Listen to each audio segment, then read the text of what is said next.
Hello, my name is Robert today, and I'm a recovering alcoholic. I'm going to read for us the Daily Reflections book for July 5th, 2024. It's called A New Direction. Our human resources, as marshaled by the will, were not sufficient. They failed utterly. Every day is a day when we must carry the vision of God's will into all our activities. That's from Alcoholics Anonymous, pages 45 and 85. That's this book here. A small version. I hear talk of the weak-willed alcoholic, but I am one of the strongest-willed people on earth. I now know that my incredible strength of will is not enough to save my life. My problem is not one of weakness, but rather of direction. When I, without falsely diminishing myself, accept my honest limitations and turn to God's guidance, my worst faults become my greatest assets. My strong will, rightly directed, keeps me working until the promises of the program become my daily reality. Period. The end of the reading. So, I hear a lot about the weak-willed person also. That happens to be afflicted with alcoholism, and people go and blame willpower as the source of the problem.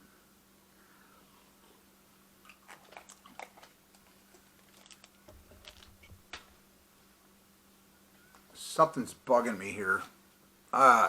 It'll be okay. It's with the camera. So, let's see. Blaming willpower for being an alcoholic and a drunk. I think it's really easy for outside people that maybe aren't alcoholic or that are not in Alcoholics Anonymous or some other treatment program. Let's see if this fits, psychologists and psychiatrists and other social workers or doctors, lawyers, whatever. A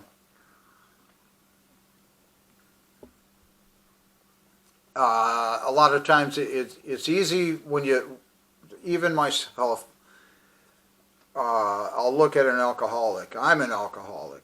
I've been through the grinder many times, and I've been sober now 18 years.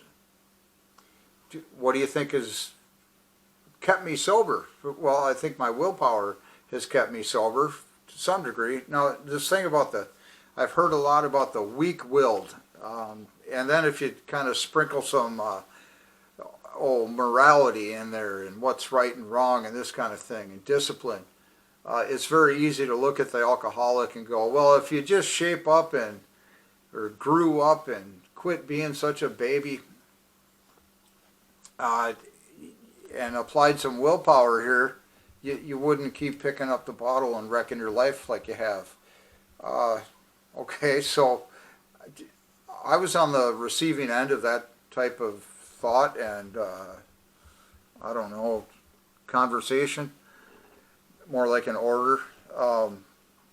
You're going to straighten up, fly right, go to treatment, this kind of thing, that kind of thing, pardon me. So, like this person said, it wasn't a problem of, say, my amount of willpower or how much of it was applied in any direction.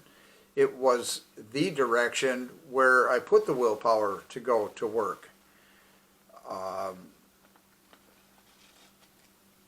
Being an alcoholic, I would be able to lie to myself and rationalize why it was important to pick up the drink. More important than anything else.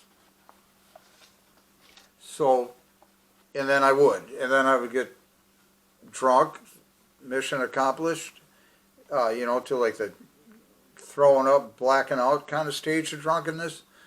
Every time I drink, it seems. Did I mention I've been sober like 18 years now, and it was a horrible time when I was drinking many years ago. Anyhow, I hear talk of the weak-willed alcoholic, but I am one of the strongest-willed people on earth. This is what I was just leading into here, is that I would still pick up the next day and start drinking again, knowing a horrible blackout was on its way, and that's where I was headed, and that's where I wanted to get to, be it horrible or not. It's just I was drunk, so I didn't care or mind or something. I'd pass out and then come to eventually later and find out that, oh, I've missed the important thing that I had, and then start drinking again because of all kinds of mental things. It's like, oh, well, you're worthless, you did it again, you got drunk, you missed the gig. Might as well start drinking now and things will get better, or you'll feel better about them, even if it doesn't get better. So, my problem is not one of weakness, but rather of direction. That's what I was just getting into, my willpower was wrongly directed. It was directed at getting a drink in me at all times, at least a minimum of 3 per day.